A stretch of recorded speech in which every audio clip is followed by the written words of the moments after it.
émission Instant de vérité.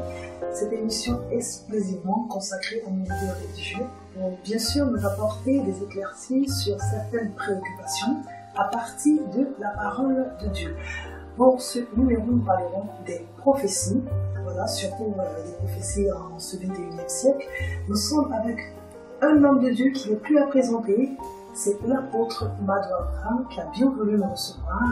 Bonjour apôtre, c'est d'avoir accepté notre invitation. C'est moi qui suis là. Voilà, donc avec vous, nous allons parler des prophéties.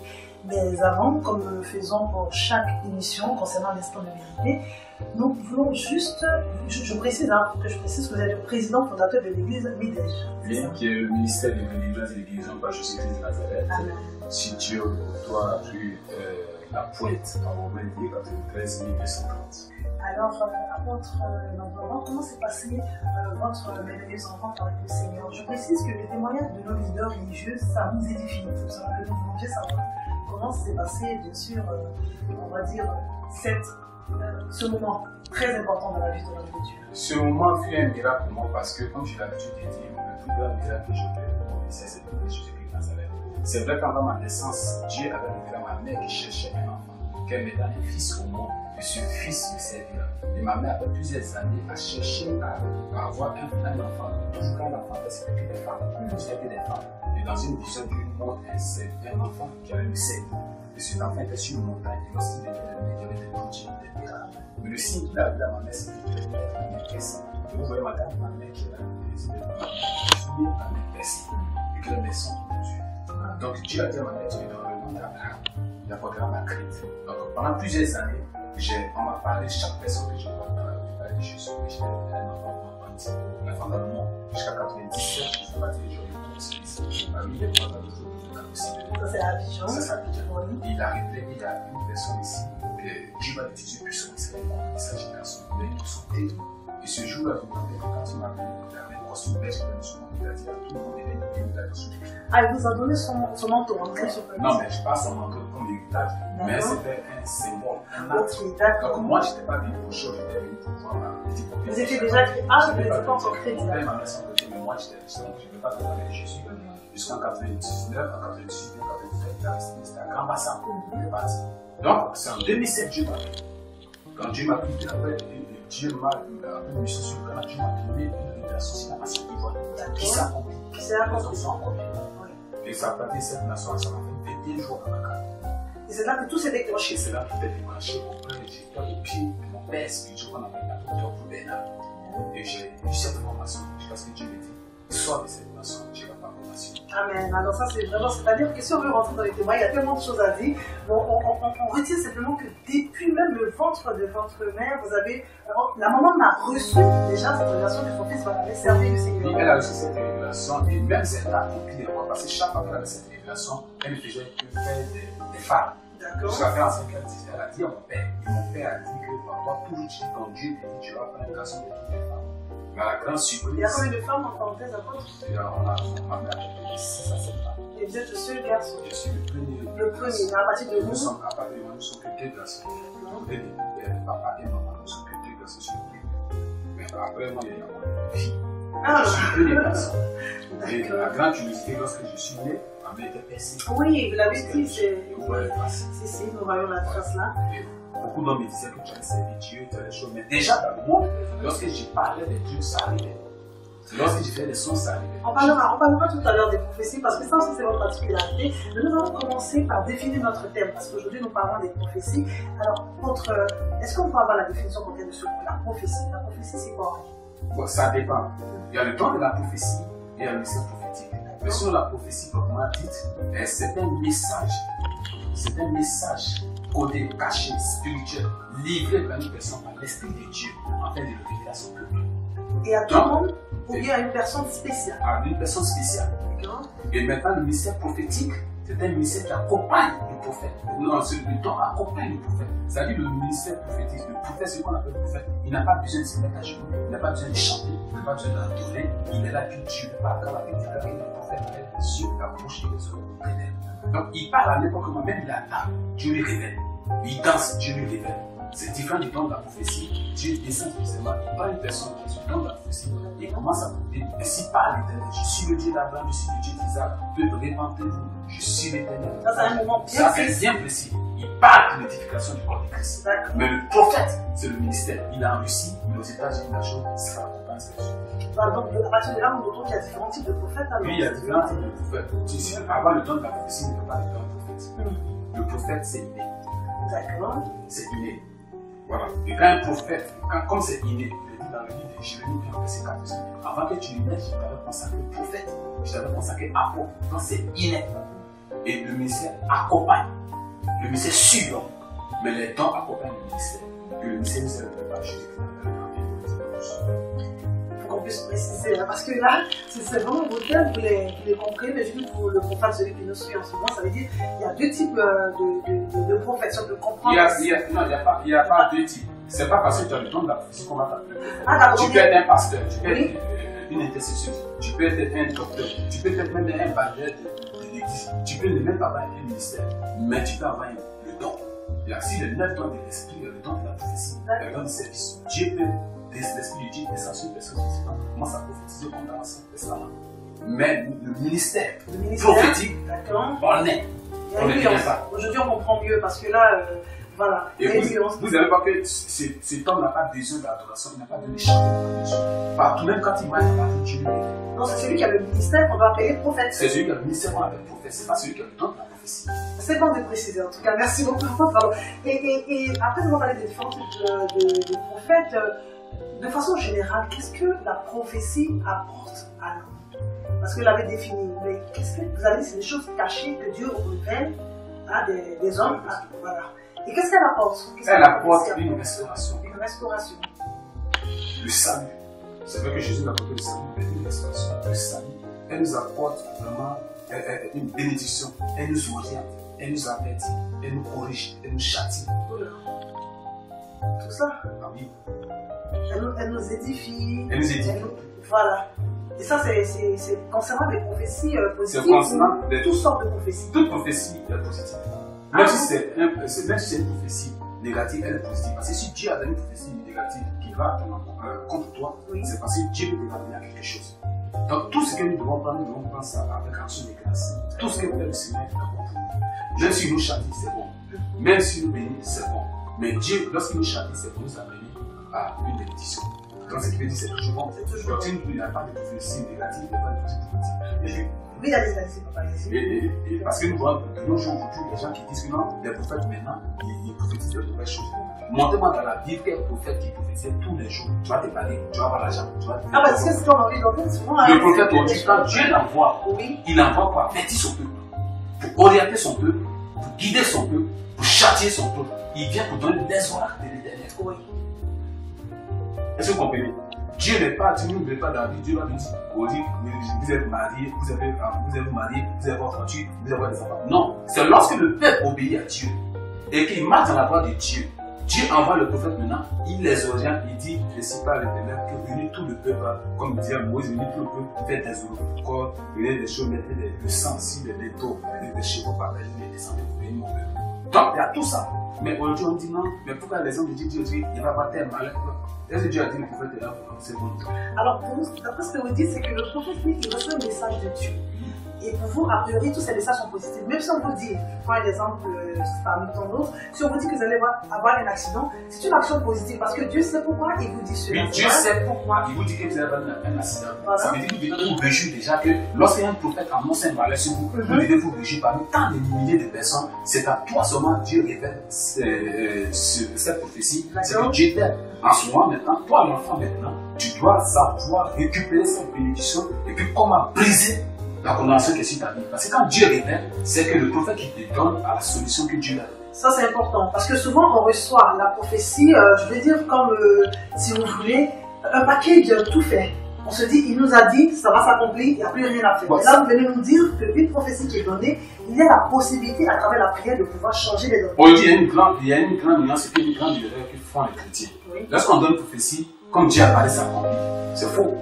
Quand Dieu parle, c'est que celui à qui il a parlé, il a la solution. Et maintenant, il y a les catégories de prophètes. D'accord. Il y a des prophètes, en nombre 12, Dieu a dit quoi? En millénaire parlant. S'il y a des prophètes parmi vous, c'est en vision et en songe, je vais parler. Mais en ce qui concerne Moïse, je lui parle de bouche à bouche et il va une représentation de ma personne. Donc vous allez voir que dans l'Ancien Testament, même dans la Bible, parmi les apôtres, il y avait beaucoup d'hommes de Dieu, des prophètes mineurs, mais il y avait des prophètes majeurs. Est-ce que vous comprenez? Des prophètes, parce qu'il y a tant de parler de Dieu, et Dieu s'est révélé à une personne. Dieu parle à tout le monde, mais Dieu ne se révèle pas à tout le monde. D'accord. Et Dieu se révèle aux prophètes. Dieu parle à tous ses enfants, mais Dieu se révèle aux prophètes. Et quand Dieu, il y a une nuance.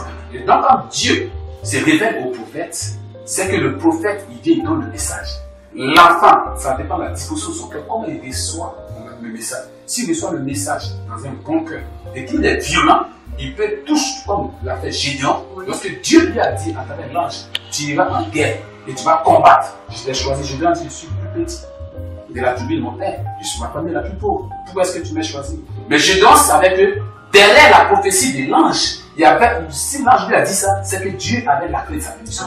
Donc Gédéon dit à l'ange, dans Juge 6, il dit, ne bouge pas jusqu'à ce qu'il vienne faire mon offrande. Quand Gédéon fait l'offrande, la Bible déclare que l'ange lui a donné les voix pour mener ce combat et pour avoir la victoire. Daniel, qui pleurait devant la misère du peuple, la souffrance, le châtiment, il a pleuré, il a même confessé ses péchés qu'il n'a pas fait. Il s'est même accusé, s'humilier. Mais Daniel, lorsqu'il a fait l'offrande, la Bible déclare que l'ange qu'il avait vu précédemment, l'ange Gabriel qu'il avait vu précédemment dans son songe, a parlé d'un vol violent. Donc aujourd'hui, quand on reçoit une prophétie, un prophète vous donne une révélation, les enfants aujourd'hui, ils ne prennent pas la peine de sceller cette prophétie. Il faut la sceller, inévitablement. Quand un homme de Dieu te donne une révélation, scelle, même quand tu as une offrande, tu sais, tu dis, je sais cette prophétie, Seigneur, je sais. C'est un symbole, c'est un acte de foi. Et quand tu le fais, ça condamne pas parce que ça ne va pas condamner Dieu, mais ça amène Dieu, sa foi à jouer.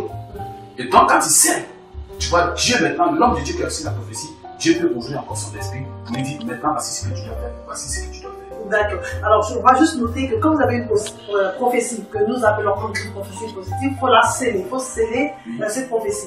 Maintenant, quand il s'agit d'une prophétie négative, quoi que vous dites que les prophéties sont toujours positives. Je pense que c'est comme qu'est-ce qu'il faut... Oui, quand je dis négatif, c'est ce qui me fait peur. Ouais, c'est ce qui me fait peur. Voilà. Mais au contraire, même ça, c'est là même vous devez c'est même. Ah, c'est là que vous devez. C'est là même. Si on vous dit, madame, je vois un accident sur vous. Wow. C'est comme je vous dis tout à l'heure que madame, vous avez subi une opération.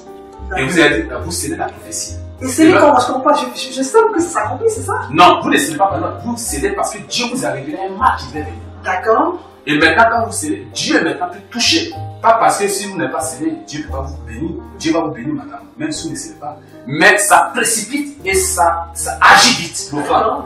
Donc, quand vous scellez, l'homme de Dieu est dans une joie. Il dit, si le cœur du roi, la Bible déclare que si le cœur du roi est dans la joie, c'est une bénédiction abondante qui déverse sur la terre. Donc quand l'homme de Dieu est dans la joie à cause de l'offrande, tellement il est dans la joie et il est connecté avec l'esprit, Dieu peut lui révéler la solution immédiatement du mal.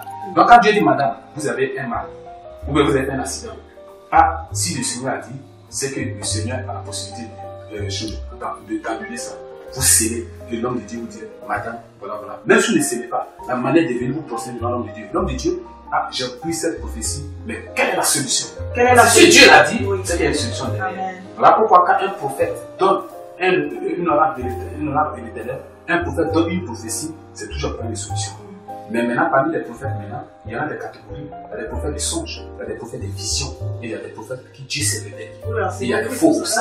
Ah oui, on parlera certainement des faux. J'espère que le temps va nous permettre d'aborder cette partie-là. Mais ce que je veux savoir, c'est que quand une personne, enfin un prophète vous donne la révélation, est-ce que c'est ce prophète-là qui a la solution? Ou bien, parce que souvent, je vois des gens qui vont aller à une croisade, ce n'est pas à votre église, et puis là-bas, vous recevez, par exemple, la prophétie. Est-ce que vous devez aller uniquement vers ce prophète-là pour qu'il vous donne la solution, ou bien est-ce que vous pouvez aller vers votre père spirituel ou votre mère spirituelle? Ou bien c'est la personne qui a donné la prophétie qui a la solution? En fait, je dis toujours à mes enfants, lorsque vous partez dans une église et qu'un prophète vous donne une prophétie, si Dieu a dit que c'est soit lui qui vous donne, c'est que Dieu lui a donné la solution. D'accord, donc c'est la personne qui reçoit qui a la personne qui reçoit qui a la solution. Maintenant, quand tu as cette révélation qui t'a été donnée par l'homme de Dieu, tu vas voir maintenant ton père spirituel. Papa, j'ai eu une révélation, telle révélation. La Bible déclare que Dieu ne fait jamais rien sans avertir ses serviteurs. Donc même si l'homme de Dieu a révélé là-bas, Dieu va confirmer ça maintenant à ton père spirituel. Mais ce n'est pas tous les pères spirituels, et ton père spirituel aussi. Encore faut-il voilà. qu'il soit. Voilà. Et ça, donc, comment on résout ce problème? Donc voilà pourquoi il est indéniable et il est obligatoire que tous les ministères soient dans une église. Pour la foi. Vous touchez un autre point très important. Tous les ministères. Je dis toujours à mes enfants, il va que aujourd'hui, c'est parce qu'il y a eu une jalousie, il y a des histoires, il y a chacun dans son carcan, tout ça. Mais en réalité, si nous voulons, nous sommes vraiment des serviteurs de Dieu, tous les ministères doivent œuvrer dans une église. En telle sorte que l'apôtre qui vient pour bâtir, le prophète vient pour orienter, le docteur vient pour enseigner, pour révéler la parole, l'évangéliste vient pour activer la flamme, le pasteur vient pour faire. Et tout cela doit être rempli de dons. Et les dons glorifient le Seigneur à travers les miracles. Mais aujourd'hui, qu'est-ce que nous voyons? Nous voyons dans une église, il y a un seul ministère, il y a deux ministères. Pourquoi? Parce qu'aujourd'hui, c'est devenu une affaire de business. Bon, ça c'est une parenthèse. On va en parler une autre fois. Nous conservons ce thème une autre fois. C'est très important. Alors, pour continuer, papa, comment savoir qu'une prophétie vient de Dieu? Parce que, effectivement, aujourd'hui, nous rencontrons plusieurs personnes qui vont nous donner des prophéties et tout. Nous, par exemple, qui n'avons pas certainement le discernement, quel est le petit déclic? Qu'est-ce qui doit nous amener à croire que ces prophéties viennent de Dieu ou carrément... D'abord, l'esprit nous convainc que la prophétie qui a été donnée vient de Dieu. Automatiquement? Automatiquement. L'esprit nous convainc. Et comme l'esprit nous convainc, il y a d'autres aussi, si tu en disciples du cœur, l'esprit peut te convaincre. Pourtant, ça peut être une prophétie. Comme je ne suis pas convaincu, alors donc, ce n'est pas Dieu. Ça peut aussi Dieu, mais ça dépend de toi, ton état d'âme. Où tu te trouves. Là, il y a les deux facettes. Mais pour reconnaître une prophétie qui vient de Dieu, c'est lorsqu'elle s'accomplit. Lorsqu'elle s'accomplit? Oui. Parce que la prophétie, c'est un message spirituel, un message invisible qu'on livre, qui sera visible plus tard. Mais comme tu n'es pas encore visible, on peut douter. Mais lorsqu'elle s'accomplit, on saura que c'est Dieu qui a parlé.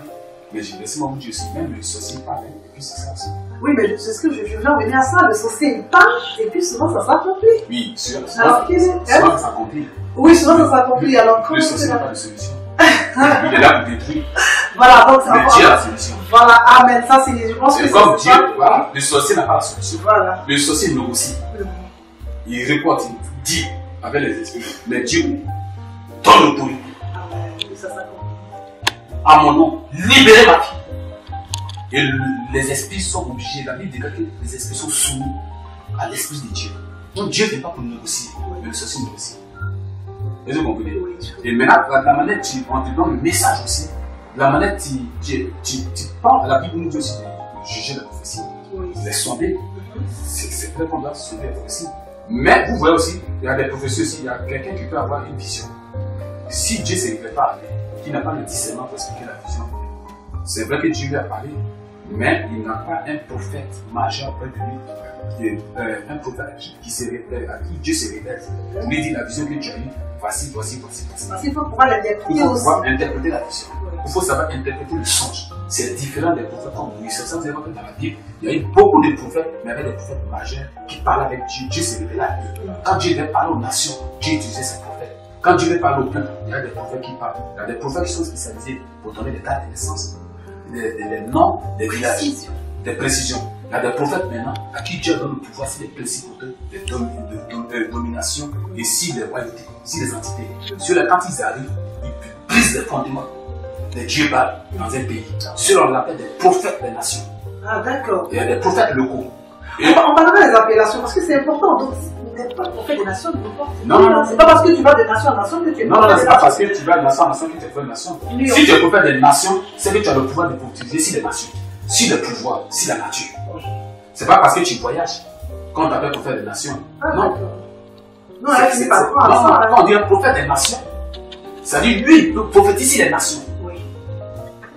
Lui, il n'est plus au niveau des individualités. Non. Il n'est plus au niveau Il peut. Ça dépend de Dieu. Il est dirigé par l'Esprit de Dieu. Il peut.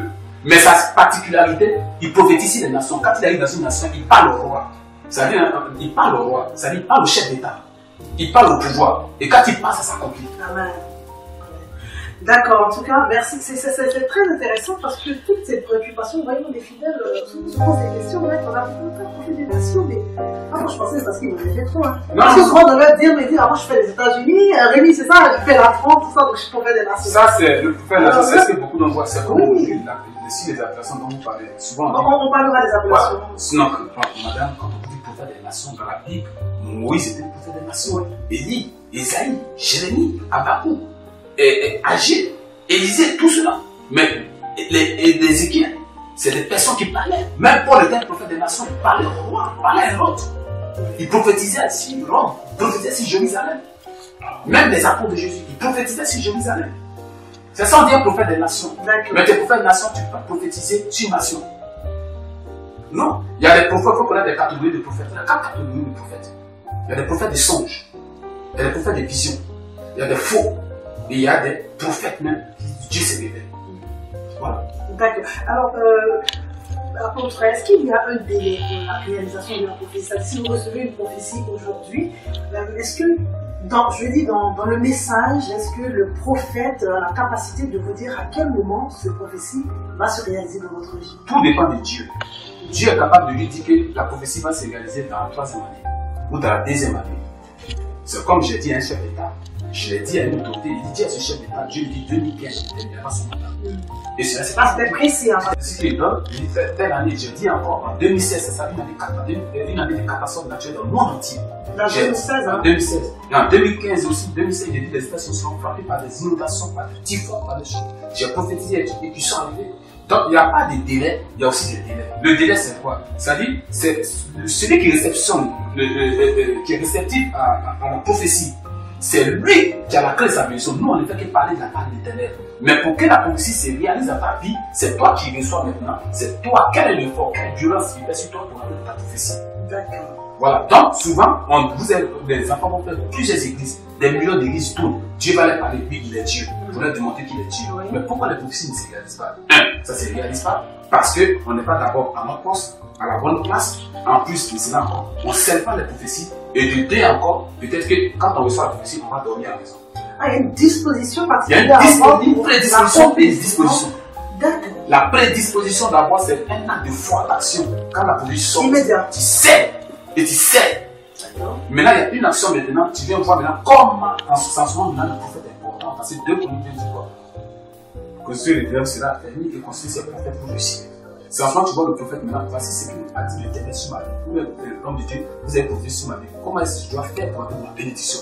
Et il y a des voies, il y a des ordonnances, il y a des règles à suivre pour rentrer dans la bénédiction. Mais aujourd'hui, comme Dieu a parlé, ça va s'accomplir. Et on l'a dit. Moi, avant que je naisse, Dieu me connaissait comme un apôtre.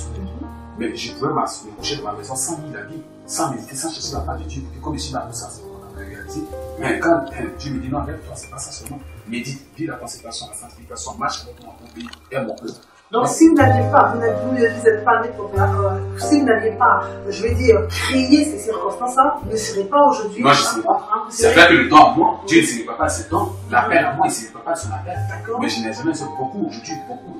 Les cimetières aujourd'hui là sont des musées où tous les ministères, les rêves, les visions sont aujourd'hui. Beaucoup sont morts au sang.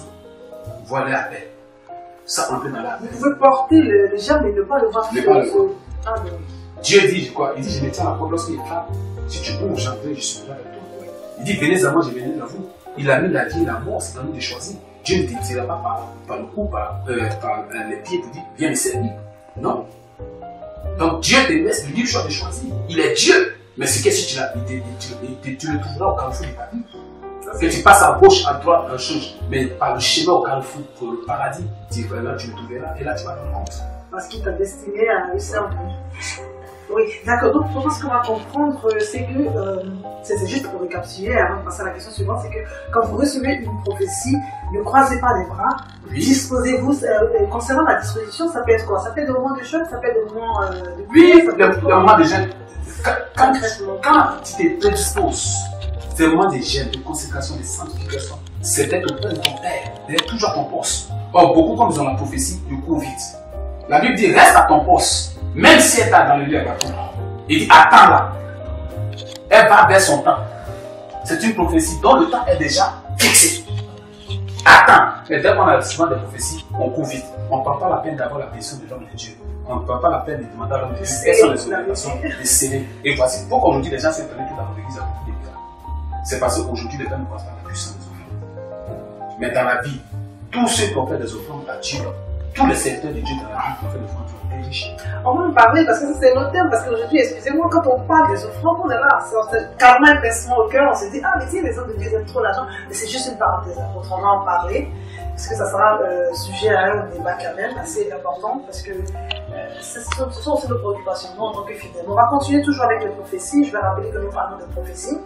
Nous avons étalé bien sûr, là on a au moins une quinzaine de minutes concernant la prophétie, vous avez dit qu'il fallait quand même se mettre à la disposition pour pouvoir recevoir la prophétie. Alors, est-ce que aujourd'hui, vous qui êtes apôtre, vous avez une particularité qui est de voir vos prophéties se réaliser? Nous avons cité les exemples tout à l'heure. Mais est-ce qu'au-delà de notre apôtre, on peut se permettre de vous appeler aussi prophète? Bon, écoutez, madame. Parce que si on va dans le sens étymologique spirituel du nom apôtre, l'apôtre c'est celui qui envoie des signes ministères. D'accord. Aujourd'hui, il y a une nuance. On pense que le fait de bâtir plusieurs églises dans le monde entier, ou de voyager, on devient apôtre. La Bible dit on est apôtre, on est prophète, on est évangéliste, on est pasteur, on est docteur. Et vous allez voir que dans l'évangile de Matthieu 10, lorsque Dieu a envoyé les 12 en mission, qu'est-ce que les 12 apôtres il a dit? Il dit allez annoncer que le royaume des cieux est proche. Ils sont évangiles, doivent aller prêcher. Il dit quoi? Il dit chasser les démons. Ils sont prophètes.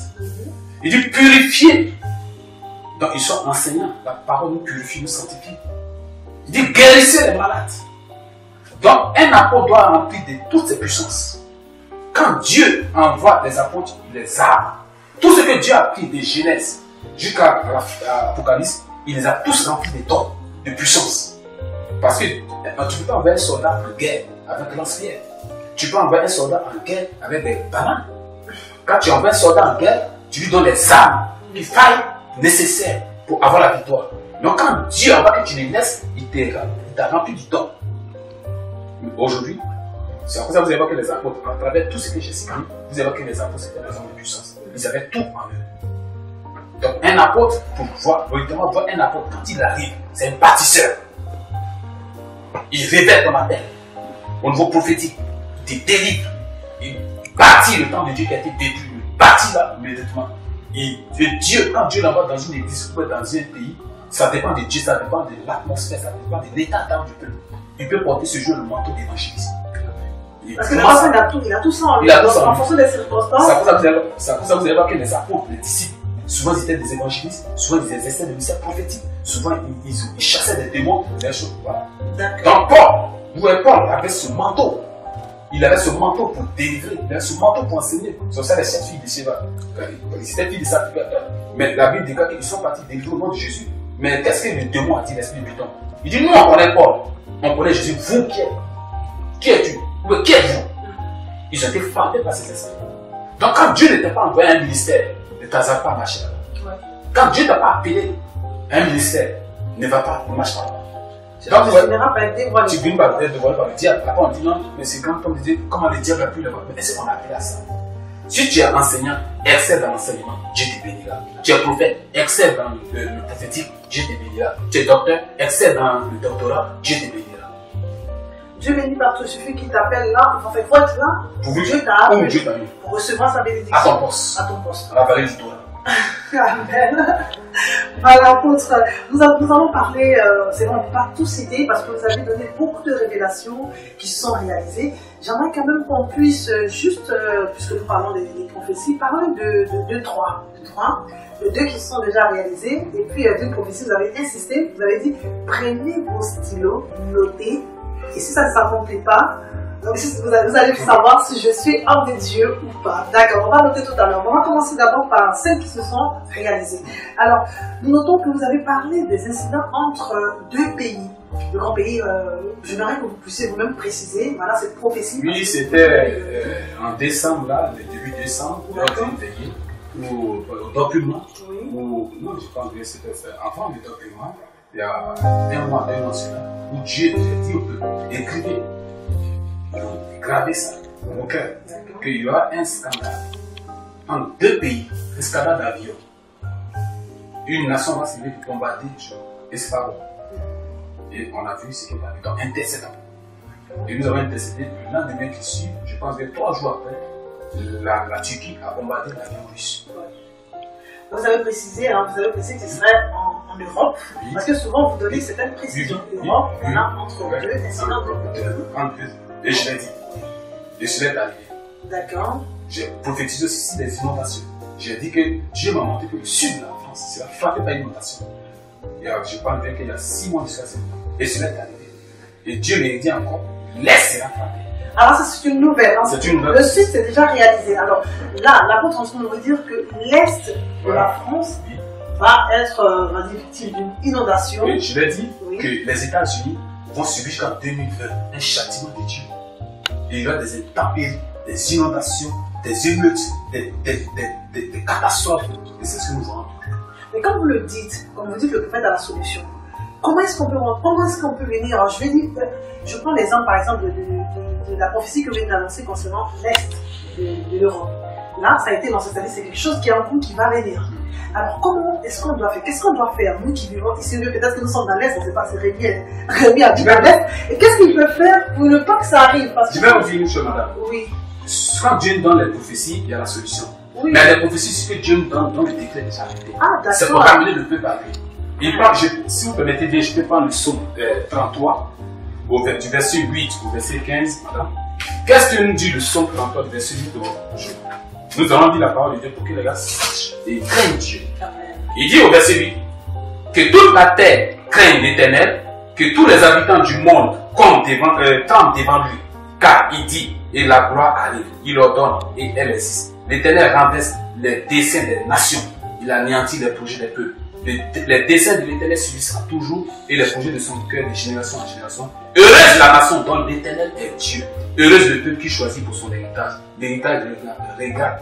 Et l'Éternel regarde du haut des cieux. Il voit tous les fils de l'homme. Du lieu de sa demeure, il observe tous les habitants de la terre. Lui qui forme leur cœur à tous, qui est attentif à toutes leurs actions. Donc Dieu est assis sur son trône et il voit les œuvres de chaque nation. Aujourd'hui, ils ont fait leur réunion de COP 21. Mais quelle solution qui est sortie de là? La solution, c'est Jésus-Christ de Nazareth. Ils font des séminaires sur les crises mondiales. Aujourd'hui, ils n'arrivent pas à comprendre. Des nations s'élèvent contre des nations. Il est écrit dans l'évangile de Matthieu 4, 24. Des nations s'élèvent contre d'autres nations. Qu'est-ce que nous voyons aujourd'hui? Mais quel expert, quel technicien qui a pu trouver une solution à résoudre ces crises? Il est écrit dans le livre de Apocalypse 7, où on nous parle de 7 sceaux. Regardez, nous sommes là. Il y a l'ange qui apporte la famine. Il y a le sceau qui est ouvert où l'ange apporte la guerre. Les différents anges dans les 7 sceaux, les 7 esprits ont des particularités, ont des missions bien difficiles à terre. Donc quand Dieu parle aux nations, c'est pour ramener la France à adorer Dieu. Et la France est condamnée, obligée de venir, d'adorer le Dieu d'Israël. La France est condamnée à servir Jésus-Christ de Nazareth. Donc là, c'est un message particulier pour un pays particulier que vous avez. Un pays particulier. Et quand cela arrive, ce pays doit se réjouir parce que Dieu veut Dieu. Écoutez, madame, lorsqu'il y avait les élections, j'ai dit, il y a un homme qu'on appelle François Hollande. Mais Dieu me dit, c'est le président de la France. Tout mon église m'a dit, j'étais à Roche encore, mon église m'a dit, mais papa, non, tout le monde va tourner sur Oscar.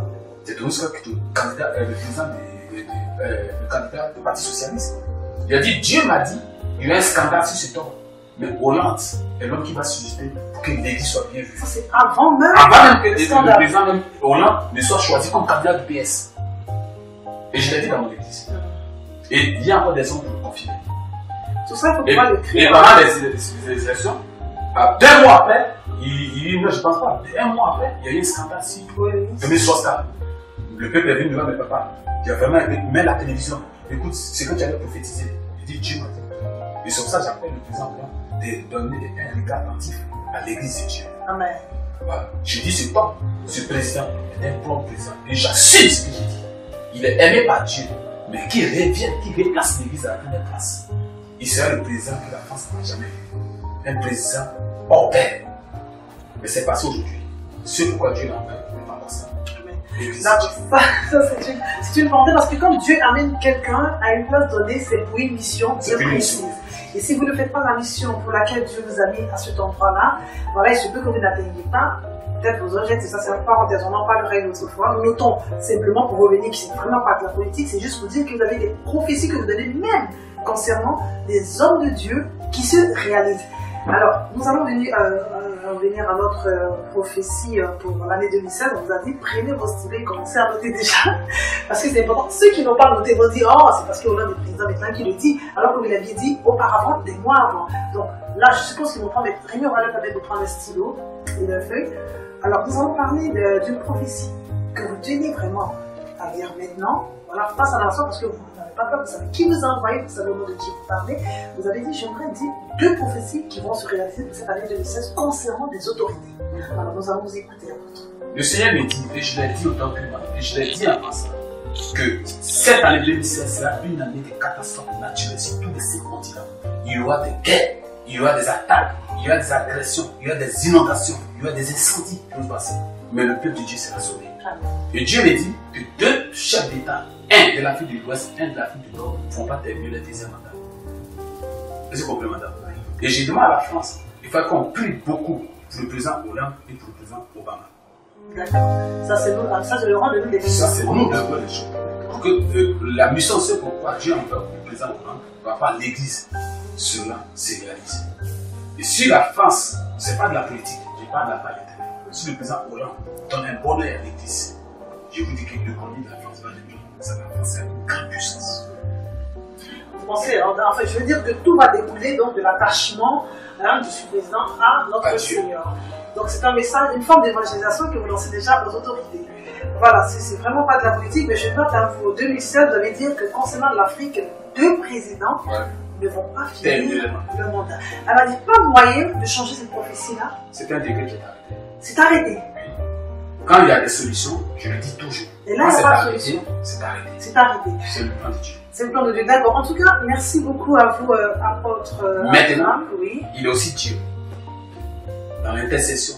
Si il cherche à me rencontrer, c'est que Dieu dira. Quand Dieu dit, il écrit, il signe, c'est arrêté. C'est un décret. Mais dans son immense comme Ézéchias, il y a aussi une solution. Amen. Alors, vous n'avez pas encore de précision, il ne vous a pas encore donné la solution. Vous êtes au stade des décrets, jusqu'à ce qu'il y ait certainement une intercession pour changer les dogmes. Mais jusque-là, vous êtes au stade des décrets. Voilà. Alors, nous allons vous permettre, apôtre, de regarder votre caméra et juste en quelques minutes donner une exhortation au peuple de Dieu concernant vraiment la prophétie. Est-ce qu'il faut s'y accrocher sans réfléchir? Est-ce qu'il faut croire? Qu'est-ce qu'il faut faire? En tout cas, concernant la prophétie, juste un peu en résumé, regardez là la caméra en face de vous et donnez les informations. Je voulais dire au peuple de Dieu de ne pas négliger les prophètes de Dieu. Tout le monde est dans une première facette prophète. Parce que la parole de Dieu que nous enseignons est une prophétie. Parce que la parole de Dieu est un message codé. Et le message codé, on appelle ça le réma. Et il l'a enseigné en 1 Jean 3, où il dit, l'onction nous enseigne. Jean 16 nous dit quoi? Il est en partagé que Christ, Jésus-Christ dit qu'il parte, mais qui nous enverra le Saint-Esprit. Écoutez-le, faites tout ce qu'il vous dira, il vous enseignera. Donc, le prophétique et le prophète ne doivent pas être négligés. Si Dieu voulait qu'on néglige le ministère prophétique, Dieu n'a pas créé ce ministère. C'est un ministère qui est écrit dans le livre de Proverbes 29 au verset 18. Un peuple sans révélation est un peuple sans fin. Et nous avons vu que depuis la création du monde, que Dieu a marché avec son peuple, le peuple a marché selon les prophéties des serviteurs de Dieu. Donc aujourd'hui, on nous amène à négliger le prophète. Le prophète, c'est le diable. Un prophète, la parole de Dieu. Lorsque nous enseignons, celui qui enseigne la parole de Dieu est aussi un prophète. Parce que c'est une révélation qui fait sortir de cette parole. Voilà, la prophétie, c'est une révélation, c'est un message codé, un message spirituel donné par le Saint-Esprit à une personne qui doit le transmettre à une personne bien précise ou à une nation ou à un objectif bien précis. Donc, je rappelle le peuple à considérer les prophètes. Je suis apôtre. J'appelle les hommes de Dieu, les chrétiens, à considérer tous les ministères, que tu sois pasteur, que tu sois évangélique, que tu sois docteur, que tu sois apôtre, que tu sois prophète. Le peuple de Dieu, je les amène à respecter. Si Dieu a créé l'existence des prophètes, c'est parce que Dieu sait qu'il ne se révèle pas à tout le monde. Or, le prophète a la capacité, a le pouvoir, grâce au Seigneur Jésus-Christ de Nazareth, de nous révéler, de nous conduire vers des vrais pâturages, de nous orienter, de nous châtier. Donc, j'amène les gens aujourd'hui, en plus de la parole, quand nous amène, le prophète nous amène à la réussite. Et donc, j'amène le peuple de Dieu à se donner à Jésus-Christ de Nazareth. j'amène la France aux autorités qui gouvernent le monde de ce donnant Jésus-Christ de Nazareth. Bien que tant que la parole est écrite, qu'il y aura vraiment des bouleversements, des nations se vont contre les nations. Mais nous, on doit toujours créer une fois pour ramener ces personnes qui sont égarées proches de Jésus, pour qu'ils adorent Jésus, parce que Jésus, son but, c'est que nous aurons tous la vie éternelle. Il n'a pas de projet de malheur pour nous, mais nous aurons la vie éternelle. Donc nous devons amener intercéder pour cette nation, que Dieu existe réellement, qu'une nation dont l'éternel est Dieu, cette nation, c'est la plus puissante nation. Mais une nation dont l'éternel n'est pas Dieu, elle va s'affaisser comme Babylone. Elle va s'affaisser comme l'Empire grec. Elle va s'affaisser comme l'Empire romain. Pourquoi ils ont été Dieu? Bénissons le nom de Jésus. Donnons-nous au Seigneur Jésus. Il est le Dieu véritable, celui qui bâtit les nations, celui qui lève les nations, celui qui rabaisse, celui qui guérit, celui qui restaure, celui qui rabaisse, celui qui humilie aussi. Il est tout. Il est la clé du salut. Amen. En tout cas, merci beaucoup. Apôtre, je veux préciser que si vous parlez beaucoup de la France, des États-Unis ou même de la Russie, c'est parce que ce sont des nations fortes et vous estimez que Dieu veut utiliser ces nations pour impacter. C'est ça, c'est cela que voilà. Je l'ai même dit que pour montrer que le sud de la Russie aussi, c'est la une nation. Donc je le dis pour que ceux qui m'écoutent écrivent. D'accord. Je pense que si ces nations écoutent ces prophéties qui sont déjà écrites, moi je ne trompe pas mes prophéties, mais quand je parle, je laisse des écrits. Sur ma page Facebook, sur mon site internet. Raconte ma vie, toutes les prophéties d'interprétation. Avant que ça arrive. D'accord. Donc pour ne pas dire que non, c'est pas ça qu'il a dit, j'ai encore des traces. Mais je pense que ces nations doivent écouter la voix de Dieu. Donc quelle est la solution pour que nos pays, nos nations, nos peuples soient en paix? Mais je vais dire que la solution, c'est Jésus-Christ de Nazareth. Voici comment est-ce que vous devez marcher. En tout cas, merci beaucoup. Nous avons pris beaucoup de plaisir à être en votre compagnie. Aujourd'hui, l'instant de vérité, c'est terminé. Merci beaucoup à vous de nous avoir enseigné sur la prophétie. Nous espérons vous revoir très prochainement pour d'autres thèmes, pourquoi pas. Merci pour votre disponibilité. Merci à toute l'équipe. Voilà, nous étions aussi avec certaines personnes très proches de l'apôtre qui sont restées avec nous durant cette émission. Nous continuons à travers aussi notre émission de servir notre Seigneur Jésus-Christ. Que Dieu soit dans vos maisons et à très bientôt. Au revoir.